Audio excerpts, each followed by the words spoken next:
त्याच्यामध्ये देवाने भरून दिलेला आहे. पण तो आपल्याला शोधला आला पाहिजे. शोधला की त्याला आपल्याला डेव्हलप करता येतं. मग अनेक कलागुणांनी विद्यार्थी स्वयंपूर्ण असतो. अभ्यासात नाही असला तर त्याच्या अंगामध्ये अजून एक असा विशेष गुण आहे की त्याच्यामध्ये तो आपलं जिंदगी बनवू शकतो, करिअर बनवू शकतो. मी 7वीच्या वर्गात असताना श्रद्धाला छडी मारली. सगळ्या वर्गात गोंधळ झाला, मी जाऊन छडी मारली.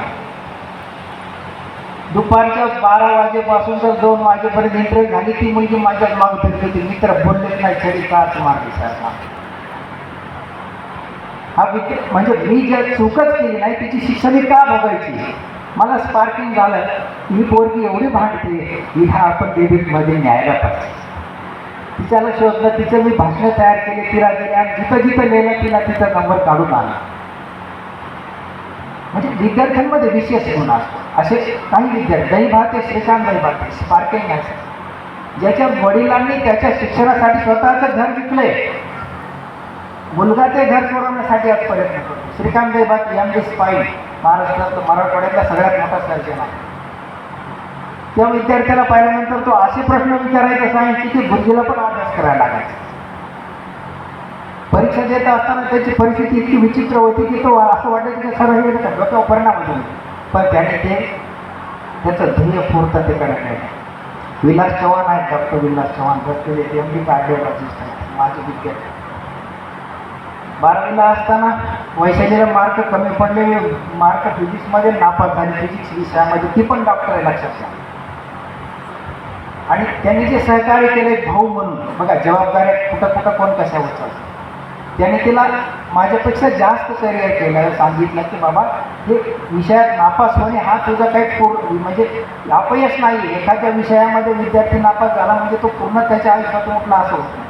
त्याला पुन्हा प्रयत्न करा, त्याला सुधारणा करा चुका झालेल्या आहे. आणि सुधारणा केल्या तर आपण त्याच्यातून पुढे जाऊ शकतो. विद्यार्थ्यांनाही सांगायला लागतं. माझे विद्यार्थी आणि तसेच आता करंटचे विद्यार्थी बसलेले माझ्या बोलण्याचा जवळपास आठवड्यातले 4 तास असे जायचे की मला त्यांना प्रबोधनच करायला लागायचं. असे राहा, तसे राहा, व्यसनाधीन होऊ नका, ते करू नका, हे करू नका.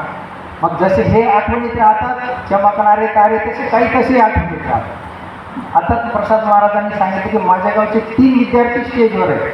ती पुण्यभूमी आहे महाराज. रोहिणाही पुण्यभूमी आहे, त्याच्यापासून 4 संत आहेत, 3 स्टार आहेत ते. आणि ते कमी नाही लागतात. गुरुजी फक्त एका शाळेतील विद्यार्थ्यांचं प्रबोधन करतोय, आजच्या समाजाचं प्रबोधन करणारे माणसं निर्माण झाले. त्या मातीची काय किंमत आहे आम्हाला माहीत नाही. काल गेलो असता एक विद्यार्थिनी अशी होती, तिचे मिस्टर एक्सपायर झाले. ती याच्या MSCच्या MPSCच्या फ्रीमध्ये ती पास व्हायच्या मार्गावर होती. लग्न झालं, ॲक्सिडेंट तिचा. तिला जाऊन काल आमच्या त्या सेवकासोबत भेटलो. तिला म्हणलं तू जसा अभ्यास करायचा तसा चालूच राहू दे, आता पुढचा दुसरा विचार करू नको आणि लागले ते पुस्तकं घेऊन जा काय असतील ते. कारण महाराजांना बोललो आपण देण्यासाठी ती जन्मात आलो, आपल्याला घ्यायचे का. आणि तुमच्या आशीर्वादाने अजून काय मिळतं. एवढं मोठं मी इथं आहे ते तुमच्याच आशीर्वादाने आहे, माझ्याकडे दुसरं काय आहे. आणि तुमच्यामध्ये ते बॉर्न होतं, तुमच्यामध्ये ती ॲबिलिटी होती, परंतु शोधली आणि सापडली तर तिला विकसित करता येतं. बस एवढंच काय. शिक्षक माध्यम आहे. आता शिक्षकांना उपमा फार दिले जातात, तो गुरु आहे, असा आहे, होता आहे, मला ते फार मोठं वाटतं. परंतु शिक्षक हा एक शोधक माणूस आहे. त्याने ते शोधायचं, त्याला विकसित करायचं, विद्यार्थी मदत करायचं. आणि या भाषण थोडं थोडं वेगळं लांबत जात आहे.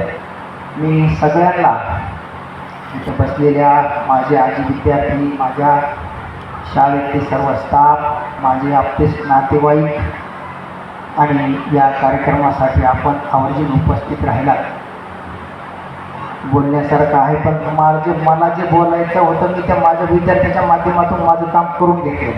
म्हणून थोडंफार राहिलेलं मी माझं एवढं बोललो, कारण मला कमी बोलावं लागलं म्हणून तरी टीम तयार होती. महाराजांना थांबवावं लागलं. त्यांनी थांबवलं नसतं तर कार्यक्रमाचे प्रमुख होते त्यांनी कार्यक्रम भाग घेतला असता.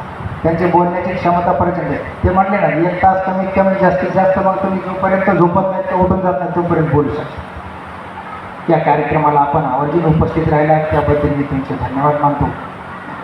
आणि परत एकदा सर्व माझी आणि माझी विद्यार्थ्यांना विनंती करतो, नागरी मास्टर आता फ्री झाला. लक्षात, आता मला पाहिजे नाही घरचं आता सरांच्या वेळापत्रकातून माझं नाव डिलीट झालं.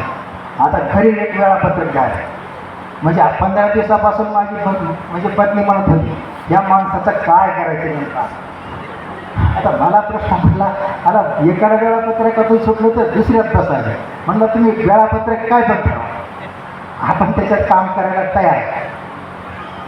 म्हणून तिचंही मला माझ्याही काही जबाबदाऱ्या, मी संधी समजतो की मला 26 वर्ष माझी नोकरी 4 महिने झाली आणि अजून माझ्या हातून काही चांगलं घडणार असेल. माझे वडील आहेत तिथं, त्यांची सेवा माझ्याकडे बाकी आहे.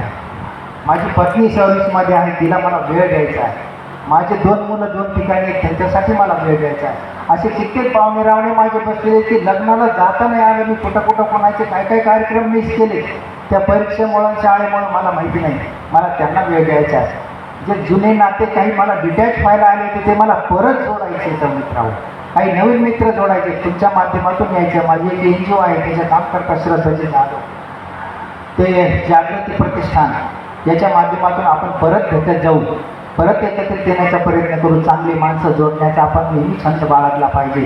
चांगले माणसं जवळ आले तर विचार चांगले बनतात, विचार चांगले बनले तर आपण त्या आचरणामध्ये परिवर्तित होतात आणि आपण चांगला माणूस बनण्याचा नक्कीच आपल्याकडून तो प्रयत्न होतो. या कार्यक्रमाला मी सत्काराला उत्तर देताना मी माझं भाषण लांबवणार नाही, परंतु एक आपल्या सगळ्यांना विनंती करतो. कार्यक्रम 2 तासाचा नियोजित होता, तो आता 3 तासाकडे गेलेला आहे. तुम्ही सगळ्या वक्त्यांना सहन केलं, हा कार्यक्रम थोडा थोडा लांबत गेला. कुणीही लंच ठेवलेला आहे, जेवल्याशिवाय कुणीही जाऊ नये. संयोजकाच्या वतीनं मी या ठिकाणी थांबतो, आपली रजा घेतो. धन्यवाद. रामकृष्ण. Thank you sir. नक्कीच आपण यानंतर आपले जे रिलेशन आहात ते रिलेशन आपण आता जपणार आहात. जो आपुलकीचं जे नातं आहे ते आपण टिकवणार आहात. आपल्यामध्ये तसे गुण आहेत, त्याच्यामुळे पुनश्च एकदा मी आपले आभार व्यक्त करतो. आता जे सरांवर प्रेम करणारे असे बरेच मंडळी सत्कार करण्याची बाकी राहिलेली आहेत, तर मी या सर्वांना अशी विनंती करतो की यशवंत प्राथमिक विद्यालय शेलू येथील गोरे सर, मुरकुटे सर यांना अशी विनंती करतो की आपण